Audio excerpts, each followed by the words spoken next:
আসসালামু আলাইকুম বন্ধুরা, সকলে কেমন আছেন? আল্লাহর রহমতে আলহামদুলিল্লাহ আমি অনেক অনেক ভালো আছি। বন্ধুরা, আজ আমি ভীষণ লোভনীয় স্বাদের একটা রেসিপি তৈরি করে আপনাদের সাথে শেয়ার করব।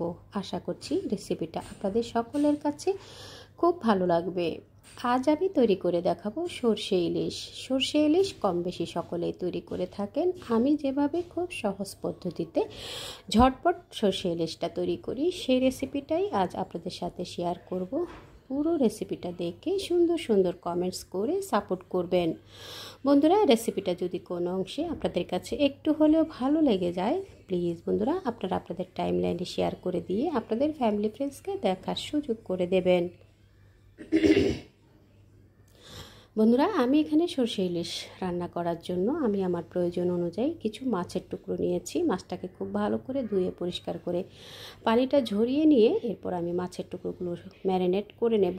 ম্যারিনেট করার জন্য আমি এখানে হলুদের গুঁড়া 1 চা চামচ, লাল মরিচের গুঁড়া 1/2 চা চামচ এবং স্বাদ মতো লবণ দিয়ে মাছটাকে মেখে ম্যারিনেট করে 10 মিনিটের জন্য রেখে দেব।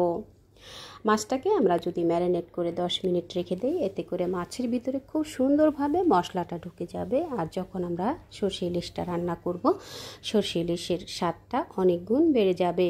তো বন্ধুরা, আমি এভাবে হাতে ঘষে ঘষে হলুদ লবণটাকে সুন্দরভাবে মাছের ভিতরে এভাবে করে ঘষে ঘষে লাগিয়ে নেব। এভাবেই সরষে ইলিশ রান্না করার জন্য আমরা কাঁচা মাছ ব্যবহার করব। তো আমি এভাবে করে ম্যারিনেট করে মাছটাকে 10 মিনিটের জন্য রেখে দেব। বন্ধুরা, হাতে এভাবে করে আমি হলুদ লবণটা মাখিয়ে ঘষে ঘষে মাখিয়ে নিয়ে এরপর আমি মাছটাকে ম্যারিনেট করে 10 মিনিটের জন্য রেখে দেব। এই ফাঁকে আমি সরষে ইলিশের জন্য সরষেটা তৈরি করে নেব। তো বন্ধুরা, আমার মাছগুলো ম্যারিনেট করে নেওয়া হয়ে গেছে। এখন আমি সরষেটা ভিজিয়ে নেব। তো আমি এখানে 2 রকমের সরিষা ব্যবহার করব। তো আমি এখানে 1 টেবিল চামচ নিয়েছি হলুদ সরিষা, 1 টেবিল চামচ নিয়ে নেব আমি লাল সরিষা। আপনারা চাইলে যে কোনো একটা দিয়েও কিন্তু তৈরি করতে পারবেন, তবে দুইটা একসাথে মিক্স করে নিয়ে তৈরি করলে এর স্বাদটা অনেক গুণ বেড়ে যায়। সরিষাতে অনেক সময় দেখা যায় ধুলোবালি কিংবা মাটির চাকা থাকে। এখানে আমি 1 টেবিল চামচ নিয়ে নিলাম পোস্ত, 1 টেবিল চামচ নিয়ে নিলাম কাঁচা জিরা। এইসব মশলাগুলো সরিষার সাথে আমি একটু পানি দিয়ে 10 মিনিট ভিজিয়ে এরপর হাতে কষলে কষলে সরিষাটাকে ধুয়ে নেব। এতে করে অনেক সময় দেখা যায় সরিষার ভিতরে মাটির দলা থাকে এবং ধুলোবালি থাকে। এভাবে করে একটু কষলে কষলে ধুয়ে নিলে মাটির দলাটাও ভেঙে যাবে এবং সুন্দরভাবে ক্লিন হয়ে যাবে। খুব ভালোভাবে ধুয়ে নিয়ে আমি একটা স্ট্রেনারে এভাবে করে পানিটা ঝরিয়ে দিয়েছি এবং আমি আগেই 10 থেকে 15 মিনিট সরিষাটাকে ভিজিয়ে রেখেছিলাম। এখন আমি ব্লেন্ডারে সরিষাটাকে পেস্ট করে নেব। বন্ধুরা, পেস্ট করার সময় আমি এখানে 2টা কাঁচামরিচ এখানে কয়েকটা আমি কাঁচামরিচ দিয়ে দিলাম। কাঁচামরিচ দিয়ে সরিষাটা বেটে নিলে সরিষা কিন্তু আর খেতে তেতো লাগবে না। তো আমি এখানে 2টো পেঁয়াজ কুচি করে দিয়েছি এবং 4-5টা কাঁচামরিচ দিয়ে ব্লেন্ডারে পেস্ট আমি তৈরি করে নিচ্ছি। আপনারা চাইলে পেস্টটা কিন্তু শিলপাটা বেটে পেস্টটা তৈরি করে নিতে পারেন। তো বন্ধুরা, দেখুন আমি ব্লেন্ডারে পেস্টটা একটু মিহি পেস্ট করে নিয়েছি। এখন আমি এটাকে একটা স্ট্রেনারে নিয়ে একটু ছেঁকে নেব। বন্ধুরা, আপনারা চাইলে না ছেঁকেও কিন্তু এই সরষে ইলিশটা রান্না করতে পারবেন, তবে এভাবে করে একটু যদি ছেঁকে নেওয়া হয় তাহলে কিন্তু উপরের যে খোসার যে আবরণটা আছে সেটা আলাদা হয়ে গেলে যখন আমরা সরিষা ইলিশটা রান্না করব সেটা খেতে কিন্তু অনেক বেশি টেস্টি হবে, দেখতেও কিন্তু ভীষণ আকর্ষণীয় একটা কালার আসবে। তো আমি এখন স্ট্রেনারে নিয়ে এভাবে করে সরিষা পেস্টটাকে এভাবে করে একটু চেলে নিয়ে খোসাটা এবং ভিতরের জুসটাকে আলাদা করে নেব। এভাবে করে আমি একটু চেলে এরপর আমি খোসাটাকে আলাদা করে ছাড়িয়ে নিয়ে উপরের যে বাড়তি অংশটুকু আছে সেগুলো আমি ফেলে দেব এবং নিচে যে সরিষার যে পেস্টটুকু থাকে সেইটুকুর সাথে আমি কিছুটা পানি মিক্স করে নিয়ে একটু পাতলা করে নেব। তো বন্ধুরা, দেখুন উপরের খোসাটা কিন্তু আলাদা হয়ে গেছে। তো আমি আরও কিছুটা পানি দিয়ে সরিষা বাটাটাকে এভাবে একটু পাতলা করে নিয়েছি। এই পাতলা গ্রেভিটাই আমি ব্যবহার করব রান্নাতে। তো বন্ধুরা, রান্না করার জন্য আমি চলে এলাম। যেহেতু সরিষা ইলিশ রান্না করব, সরিষার তেলেই কিন্তু রান্নাটা করে নেব। চুলায় একটা প্যান বসিয়ে দিয়ে এখানে আমি হাফ কাপ পরিমাণ সরিষার তেল দিয়ে দিলাম। আর আমি ফোড়নের জন্য এখানে 1 চা চামচ কালো জিরা দিলাম। বন্ধুরা, একটু কালো জিরা দিয়ে সরিষার ইলিশটা রান্না করার চেষ্টা করবেন, এতে করে দেখতেও ভালো লাগবে আর ভীষণ সুন্দর একটা ফ্লেভার আসবে।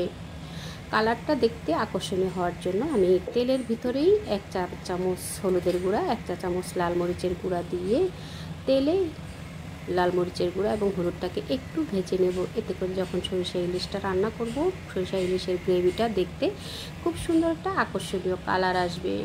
তো কিছুক্ষণ আমি একটু চুলার আঁচটা কিন্তু অবশ্যই লোতে রেখে মরিচের গুঁড়াটা এবং হলুদের গুঁড়াটাকে একটু তেলে ভেজে নিয়ে এরপর আমি এখানে 1 কাপ পরিমাণ গরম পানি দিয়ে দেব। 1 কাপ পরিমাণ গরম পানি দিয়ে এরপর আমি এভাবে করে গ্রেভিটাকে একটু জাল করে নেব। যখন ফুটে উঠবে, ফুটন্ত আমি একটু ঢাকনা দিয়ে ঢেকে কিছুক্ষণ জাল করে নেব এবং কিছুক্ষণ ফুটে ওঠার পরে ঝোলের সাথে এই গ্রেভিটার সাথেই আমি ম্যারিনেট করে রাখা মাছটাকে দিয়ে দেব। বন্ধুরা, ঝোলটাকে একটু নেড়ে চেড়ে এরপর আমি এখানে লবণ দিয়ে দেব। বন্ধুরা, লবণটা দেওয়ার সময় অবশ্যই খেয়াল করে লবণটা দেবেন, যেহেতু আমরা মাছটা ম্যারিনেট করার সময় কিন্তু লবণ ব্যবহার করেছি। তো এক্ষেত্রে এসে লবণটা দেওয়ার সময় অবশ্যই কিন্তু একটু খেয়াল করে লবণটা দিতে হবে। তো আমি লবণটা দিয়ে ঝোলের সাথে একটু নেড়ে চেড়ে এরপর আমি ম্যারিনেট করে রাখা মাছের টুকরোগুলো এখন দিয়ে দেব। দিয়ে আমি 5 মিনিট ঢাকনা দিয়ে ঢেকে জাল করে নেব। বন্ধুরা, এভাবে করে যদি আপনারা সরিষা ইলিশটা রান্না করেন, আপনাদের সরিষা ইলিশটা খেতে কিন্তু অনেক বেশি টেস্টি হবে। তো এভাবে করে আমি কিন্তু এখনও বেটে রাখা সরিষাটা এখনও ব্যবহার করিনি। সব শেষে আমি সরিষাটা ব্যবহার করব। সব শেষে সরিষাটা ব্যবহার করলে খেতে অনেক বেশি টেস্টি হয়।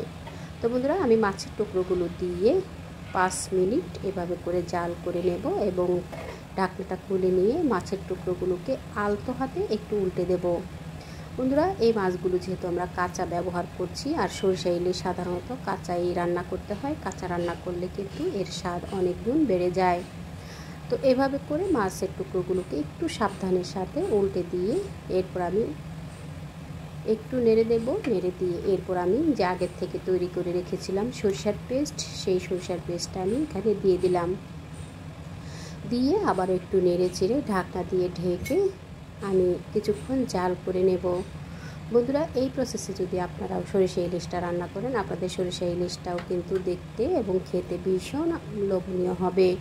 তো আমি ঢাকনা দিয়ে ঢেকে এরপর আমি সরিষা ইলিশটাকে কিছুক্ষণ জাল করে নিয়েছি। বন্ধুরা, দেখুন জাল করে নিয়ে আলতো হাতে আবার একটু নেড়ে দিচ্ছি।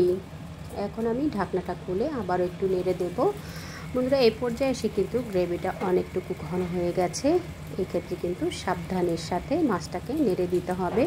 আমি প্যানের 2 সাইড ধরে এভাবে করে একটু ঝাঁকিয়ে দিয়ে এরপর যাতে করে তলানিতে লেগে না যায়, একটু কিছুক্ষণ পর পর কিন্তু আমি এভাবে করে প্যানের 2 সাইড ধরে একটু ঝাঁকিয়ে দিয়েছি। সবশেষে আমি কয়েকটা কাঁচামরিচ দিয়ে এরপর আমি রান্নাটা শেষ করে নেব। তো বন্ধুরা, দেখুন এখন আমি আবারও একটু আলতো হাতে মাছটাকে উল্টে দিচ্ছি। উল্টে দিয়ে এরপর আমি আরও 5 মিনিট ঢাকনা দিয়ে ঢেকে আরও 5 মিনিট দমে বসিয়ে রাখবো। যখন তেলটা উপরে উঠে যাবে, ঠিক সে সময় মনে করতে হবে আমাদের রান্নাটা কিন্তু কমপ্লিট হয়ে গেছে। তো বন্ধুরা, আবার একটু উল্টে দেওয়ার পরে আমি ঢাকনাটা দিয়ে ঢেকে আরও 5 মিনিট দমে বসিয়ে রেখেছিলাম। দেখুন বন্ধুরা, 5 মিনিট পরে কিন্তু তেলটা কিন্তু উপরে উঠে গেছে, আমার রান্নাটাও কমপ্লিট হয়ে গেছে। এরকম একটু মাখা মাখা ঝোল থাকা অবস্থায় কিন্তু চুলাটা আমি অফ করে দিয়ে এরপর আমি সার্ভিং ডিশে তুলে দেখিয়ে দেব।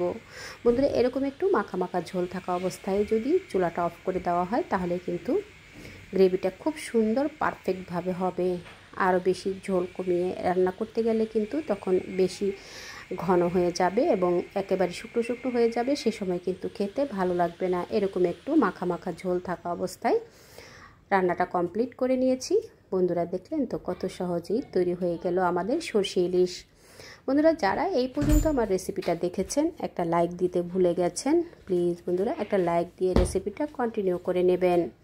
বন্ধুরা, আমার এই সরষে ইলিশের রেসিপিটা আপনাদের কাছে কেমন লাগলো কমেন্টস করে জানাবেন। আপনাদের লাইকস এবং কমেন্টস আমার নিত্য নতুন রেসিপি তৈরি করতে অনেক উৎসাহ দেয়। সরষে ইলিশের এই রেসিপিটা যদি আপনাদের মনে একটু জায়গা করে নেয়, প্লিজ বন্ধুরা আপনারা একবার হলো ট্রাই করবেন এবং কেমন হলো কমেন্টস করে জানাবেন। আপনাদের লাইকস এবং কমেন্টস আমার নিত্য নতুন রেসিপি তৈরি করতে ভীষণ উৎসাহ দেয়। পরবর্তী রেসিপি দেখার জন্য সবাইকে আমন্ত্রণ রইল। দেখা হবে পরবর্তী কোনো রেসিপির সঙ্গে। সেই পর্যন্ত সকলের সুস্থতা কামনা করছি। দেখা হবে পরবর্তী রেসিপিতে। তো বন্ধুরা, রেসিপিটা দেখে পুরোপুরি দেখে নেওয়ার জন্য সবাইকে অসংখ্য ধন্যবাদ জানাই। আল্লাহ হাফিজ।